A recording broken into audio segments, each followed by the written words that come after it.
This isn't just for Caitlin, but you asked me about Caitlin. If you're going to break a record, to me, if it's legitimate, you have to break that record in the same amount of time that that player set it. Yeah, that'll go in the record books as Caitlin Clark is the all-time, whatever it is. I don't even know what the number is, but that's the way it'll be. And I don't think it should be. Caitlin Clark right now probably takes about 40 shots a game. Carry on. I know you like that. Hell yeah. We can't play Caitlin Clark basketball.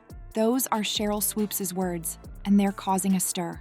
But here's the thing, the WNBA is seeing record viewership. So what's the real story here? Let's break it down and see what's really going on in women's basketball. Before we move on, I'd like to ask you a small favor. If you appreciate this content, please take a second to like this video and subscribe to the channel. Over 98% of you watch the videos without subscribing. It costs you nothing, but it makes a huge difference to us. So, did you click the subscribe button? Great, thank you so much. Now back to the video. Drama indeed. Sheryl Swoopes recently took aim at the rising star in the WNBA. The shocking part is that it goes beyond Caitlin Clark. Is Swoopes highlighting a more serious issue for women's basketball? Legendary WNBA player Swoopes didn't hold back when giving the New York Liberty some advice. Sheryl Swoopes is back in the headlines after firing subliminal shots at Caitlin Clark yet again.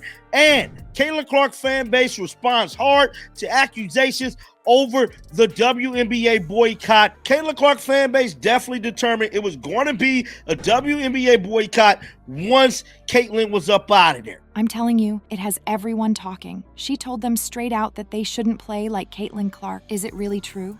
This is what transpired. Swoopes stated on her podcast, if and when New York gets a lead, stop jacking up threes because you have a nice lead now. Hurt. I take it that's a direct jab at Clark's manner? However, Swoopes didn't end there. She continued by saying that teams should move the basketball and force opponents to defend against several attacks. You may be asking yourself, what's the big deal? That's just sound basketball advice, right? Yes and no then. You see, Swoopes is bringing up a contentious issue in basketball at the moment. It's all about skill on an individual basis as opposed to teamwork. Consider it. Clark is well known for her ridiculous three-pointers. The fans adore her because she's a scoring machine, to which Swoopes responds, hold up, that's not how you win games. She advocates for less showboating, more strategy, and more teamwork. This is where the interesting part comes in. Is Swoopes correct? Is she simply failing to keep up with the evolving nature of the game? Because let's face it, players like Clark are a major part of the reason the WNBA is receiving more attention than ever. Some people claim that Swoopes is simply too salty. Some believe she is imparting significant knowledge.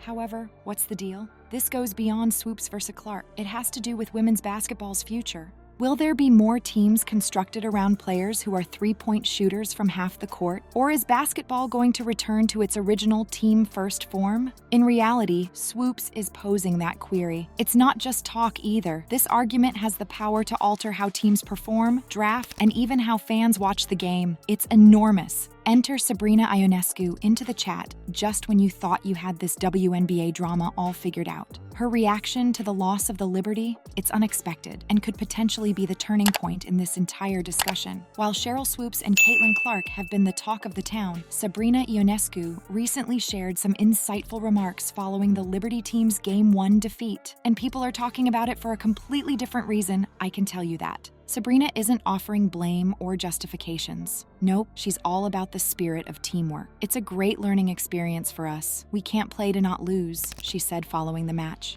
That is definitely thinking beyond the box. Like, everyone's going to be really hard. They came out kind of, the end of the second quarter into halftime, and then the third and the fourth, and just executed really well, made tough shots.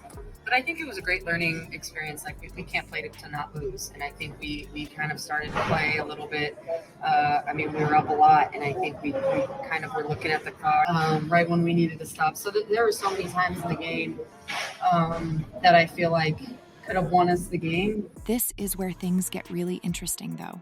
As Sabrina said, I think we kind of took our foot off the gas a little bit. She's not trying to mince words. The team suffered a loss when they grew accustomed to their lead. That's a serious discussion. Let's consider this for a moment now. I take it that Swoopes was enthused about individual play. Sabrina, though, she's singing something else. She is discussing the team, education, and improving as a unit. She seems to have completely changed the course of this whole controversy.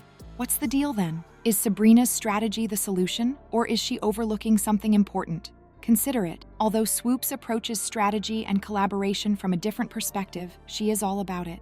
Sabrina is saying, hey, we're in this together and we're going to figure it out as a team. The shocking thing is that it might have nothing to do with Clark, Swoopes, or Sabrina. Perhaps the issue is more significant. How does Sabrina view the game? It all comes down to growing, changing, and rising again. She isn't fixated on a single player or style of play. She's keeping an overall view. Furthermore, what do you know? That is very significant, because individual talent isn't the only factor in the WNBA, like it is in any sport. What matters is how that skill blends in with the group. It all comes down to strategy, flexibility, and occasionally, the ability to learn from your mistakes.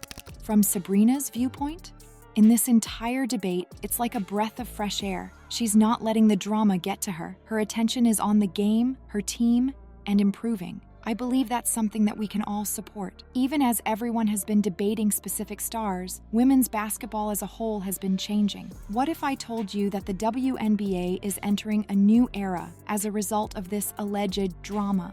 Fast changes are occurring in the WNBA. We're not just referring to Sabrina Ionescu's team-first mentality or Caitlin Clark's three-pointers. This relates to an entirely new style of basketball play. Consider it. In Clark's style, individual genius is paramount. Like it's no one's business, she's out there making three-pointers. Swoopes, though, is saying, hold up, that's not how you win games. How about Sabrina? She exudes a strong sense of teamwork. The thing is, though, that it has nothing to do with right or wrong. It concerns how these various styles will influence women's basketball in the future. We're all witnessing it unfold in real time, like it's one big experiment. This is making WNBA coaches and analysts very happy. They are discussing which tactics are most effective, how to strike a balance between individual skill and teamwork, and what all of this means for the sport's future. Some teams are focusing their entire strategy around one or two star players, going all in on the superstar model. Others are putting even more emphasis on teamwork and trying to make the whole thing run like a well-oiled machine where everyone does their share. You know what's absurd, though? Both strategies are effective. The WNBA is producing some of the most thrilling basketball we have ever seen as teams with disparate styles collide on the court. However, it goes beyond what occurs on the court. Everything from how teams select new players to how they promote themselves to fans is being impacted by these shifting tactics. The league as a whole is changing, and we can see it happen. Therefore, everyone is ignoring the wider picture while they are preoccupied with debating Swoopes' remarks or Clark's playing style. This controversy is helping the league advance rather than shattering it. The game is becoming more thrilling, competitive, and unpredictable than it has ever been. Let's quickly review the WNBA drama. We had Swoopes making fun of Clark, a failed boycott, and Sabrina maintaining her composure by putting the needs of the team first. However, what's the deal? Drama isn't the only thing here. It's about how the WNBA is changing in front of our eyes. Consider it. Without Clark, the finals received 1 million views. That is very significant. And what's the buzz all about? Everyone is chatting about women's basketball as a result. There are some of the most thrilling games ever, as well as innovative tactics and heated discussions. The worst thing about this controversy is that it isn't harming the WNBA. It fosters its growth, increased interest in the game, conversations about tactics, and anticipation of what comes next. What lies ahead for women's basketball? It appears more radiant than before. Are you prepared to see history take place?